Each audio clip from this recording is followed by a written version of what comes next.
Hey, what's up, Forum? Gorilla Hands here, and I'm giving you another gameplay commentary. This time the gameplay is provided by Random Hero, and it's a game of TDM on radiation. Now, this game is probably going to be a little bit different from what you're normally used to seeing, and that's because Random was running with a group of Forum, and they decided for this match that it was only going to be pistols. So, no primary weapons, just when you spawn, you start with your pistol and pistols only. Kill streaks were okay to use, and if you run out of ammo, you can pick the weapon off somebody's body.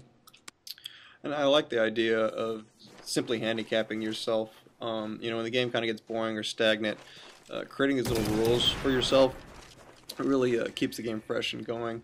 It'd be interesting to see if a team could win a game using something like ballistic knives or crossbows only, because those weapons are more for style. They're not really the most effective things to use in this game, and it really would be difficult to see if a team could just use those weapons by themselves and see if they could win.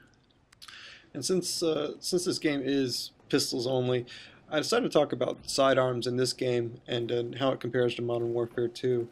I mean, it really is a big difference from that game. In Modern Warfare 2, you could use these machine pistols, you had these sniper shotguns.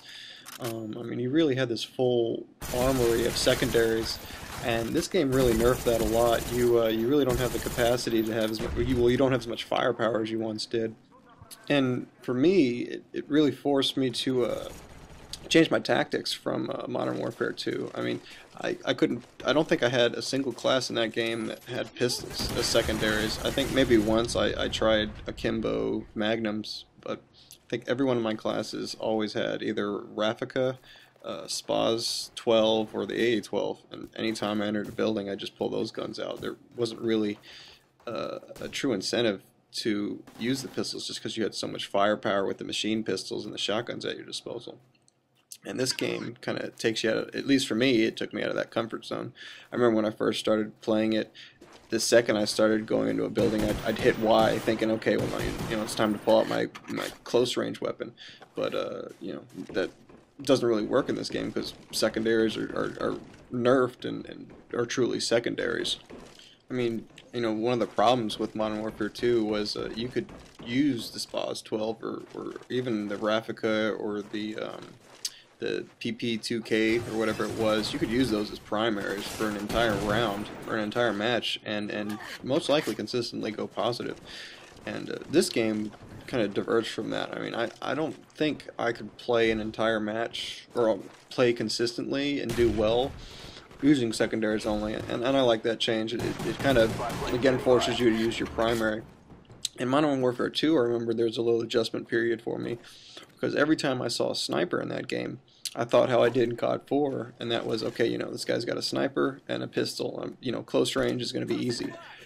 But no, in Modern Warfare 2, the guy could have any assortment of shotguns or a machine pistol and be able to handle, all long-range engagements and close-range engagements.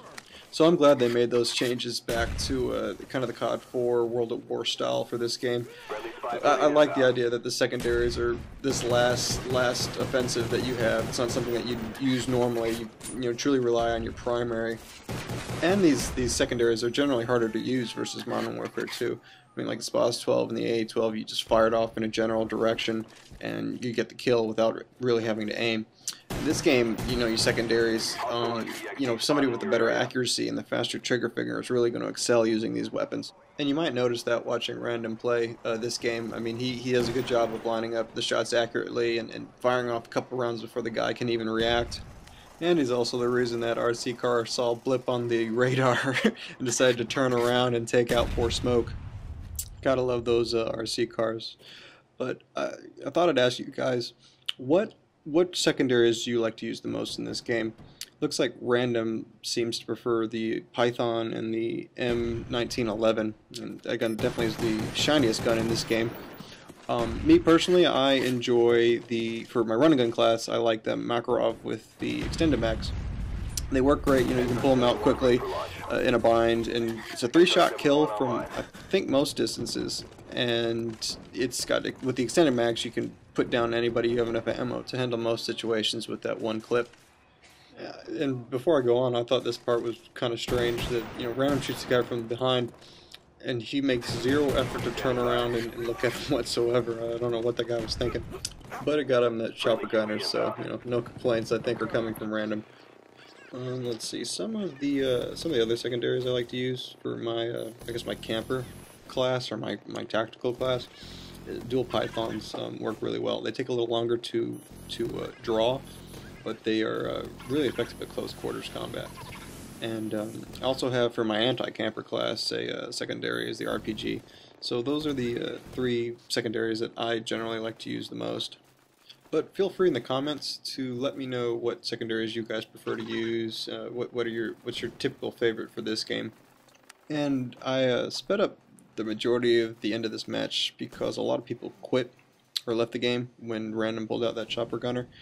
And if I had to really have a true complaint about this game, there's still problems with the matchmaking, especially with people leaving the games and they're not being repopulated. I never really had much of an issue in Modern Warfare 2 where we would have empty lobbies. But I think for the remainder of this game, it really is just, the form versus maybe one or two guys, and it really makes for very slow, very boring gameplay. And then once that game is finalized, you get put back in a lobby that isn't going to get repopulated. So your team has to back out all over again and try to, do the matchmaking all over again to find a new lobby to go into. So, I'm still finding that a lot of my time is spent searching for games, and then even once we get in those games, it's 6v1. So hopefully Treyarch will address that in a patch later on. I mean, that's really the only gripe I have with the game, that and the hit detection. But for the most part, I'm actually pretty happy with how this game plays. But it looks like the game's coming to a close. As always, let me know what you guys think of the video in the commentary. And if you are new to this channel, feel free to subscribe and also check out the Forum Boys website. I'll include a link in the description. The final score is 31-1. Nicely done, Random. And as always, guys, take it easy.